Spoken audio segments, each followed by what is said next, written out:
नमस्कार, मैं हूं श्वेता सिंह। आप देख रहे हैं देश प्रतिदिन न्यूज। राजधानी लखनऊ के हजरतगंज नरही स्थित विद्या मंदिर गर्ल्स हाई स्कूल को बंद कराने का आदेश दिया गया है। इस आदेश के विरुद्ध आज तमाम शिक्षक संघ के लोग, जनप्रतिनिधि, छात्र और उनके अभिभावक गण यहाँ पर एकत्रित हुए हैं। साथ ही यहाँ पर विधायक रविदास मल्होत्रा भी आए हैं, जिन्होंने साफ तौर पर कहा है कि हम इस 90 साल पुराने विद्या मंदिर स्कूल को बंद नहीं होने देंगे। कुछ लोगों ने अपने निजी स्वार्थ के चलते यहाँ इस स्कूल को बंद कराने की जो मंशा लगाई है उसको हम पूरा नहीं होने देंगे, क्योंकि आज यहाँ पर तमाम वो कह सकते हैं कि वो बच्चे पढ़ते हैं जो उनकी आर्थिक स्थिति इतनी अच्छी नहीं है कि वो बड़े बड़े प्राइवेट स्कूलों में या कॉन्वेंट स्कूलों में पढ़ सके। तो उनके लिए बहुत ज़रूरी है कि इस तरह के स्कूल रहें ताकि वह अपनी शिक्षा दीक्षा हासिल कर सके। और उन्होंने कहा कि आने वाली जुलाई में अभी इसकी सुनवाई होनी है और उन्हें पूरी उम्मीद है कि सुनवाई इस स्कूल पक्ष में हो। सबसे बड़ी तो मैं अपने मुख्यमंत्री योगी जी को बधाई देता हूं कि उन्होंने एक बार कहा था कि बेटी बचाओ बेटी पढ़ाओ और शिक्षा के संवर्धन से उत्तर प्रदेश का विकास होगा। उसी के तहत शिक्षा पर बड़ा जोर दे रहे थे। लेकिन आज का परिदृश्य देख करके बड़ा दुख हुआ कि विद्यालय जो है, अशासकीय माध्यमिक शिक्षा विद्यालय जो सरकार द्वारा संचालित है अनुदान के आधार पर, और यहाँ 1935 से ये विद्यालय चल रहा है, लगभग 90 वर्ष हो गया। और इसमें शिक्षा में हजारों बच्चे बच्चियों ने पढ़ करके अपना मुकाम हासिल किया है। लेकिन कुछ लोगों ने शिक्षा के प्रति जो माफिया हैं, इनको मैं कहूँगा कि ये इनके प्रकार इधर उधर से करके और कई चीज़ों को गुप्त रख करके न्यायालयी प्रक्रिया का आश्रय लेकर के आज इस स्थिति तक पहुंचाया है, जो बड़ा दुख का कारण है। इस बात को मैं मुख्यमंत्री तक पहुंचाना चाहता हूं कि हजरतगंज जैसे क्षेत्र में ऐसे विद्यालय का होना हजारों लोगों के, गरीबों परिवार के बच्चे जो पढ़ते हैं उनको एक बहुत बड़ा मुकाम मिलता है, बहुत बड़ा अवसर मिलता है। जिनके पास पैसा नहीं वो भी पढ़ लेते हैं और इसमें उन आयोग द्वारा चयनित शिक्षक आते हैं, योग्य शिक्षक आते हैं, पढ़ाते हैं।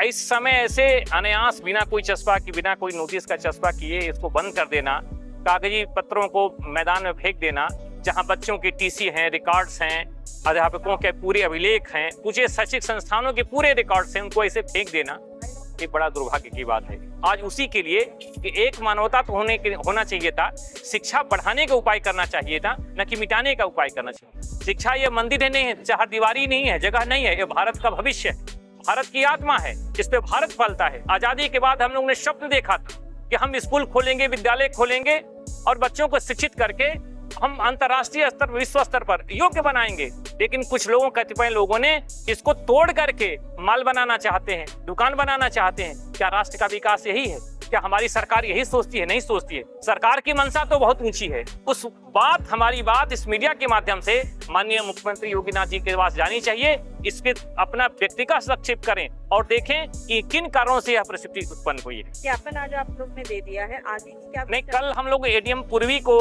ज्ञापन दिया था और उन्होंने बड़ी सहानुभूतिपूर्वक विचार किया और एडीएम सिटी को भी फोन करे, वो एसीपी साहब को भी फोन किया, कहा कि शिक्षक संवर्ग है और बहुत सारी चीज़ों को हमारे पास जो पहुंचाई गई थी वो उस तरह से नहीं थी जिस तरह आप बता रहे हैं, और पूरी सहानुभूति मेरी शिक्षा के प्रति।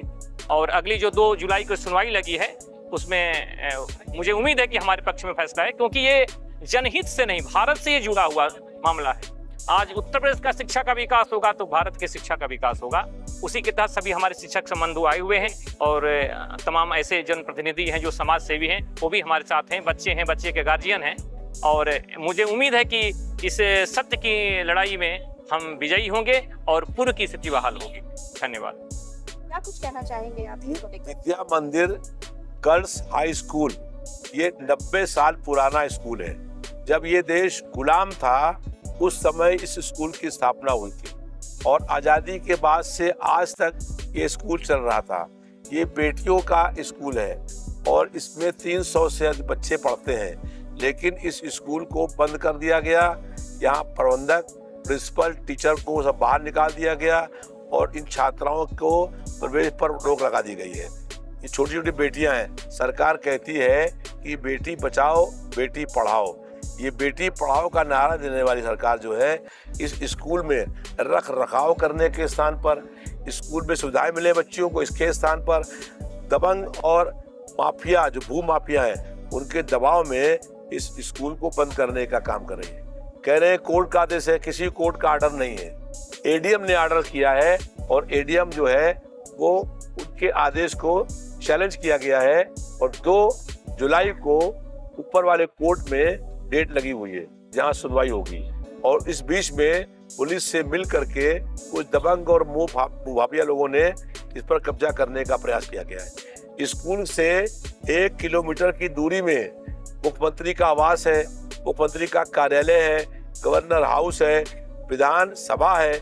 जब यहाँ पर बेटियों के स्कूल को बंद करने का काम हो रहा है तो आप समझ सकते हैं कि पूरे प्रदेश में, गांव में, छोटे शहरों में क्या दबंगई हो रही होगी। आज जो है भू माफियाओं के हौसले इतने बढ़े हुए हैं कि वो स्कूल की प्रबंधिका को, स्कूल की मैनेजर को, स्कूल की टीचरों को पकड़ पकड़ करके हाथ से बाहर निकालते हैं और स्कूल पर कब्जा कर लेते हैं। स्कूल का सारा सामान, वहाँ कुर्सी, मेज, कंप्यूटर, सब सामान वहाँ रखा हुआ है और उस सामान पर कब्जा करने का काम कर लिया है।